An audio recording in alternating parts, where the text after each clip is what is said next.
আসসালামু আলাইকুম। Trading solve academy থেকে আপনাদের সকলকে স্বাগতম। আশা করি সকলেই ভালো আছেন। আজকে আমরা একটা পুলব্যাক সম্পর্কে জানব। পুলব্যাক কিভাবে কাজ করে এটা আমরা জানব। তো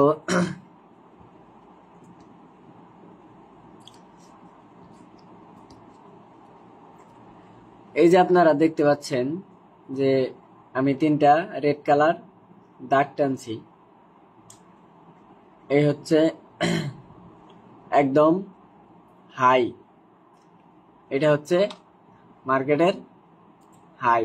এইখান থেকে মার্কেট এই পর্যন্ত যায় একটা হাই ক্রিয়েট করছে।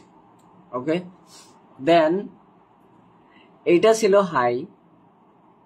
এই যে প্রিভিয়াস যে গ্রিন ক্যান্ডেল, এটা ছিল হাই।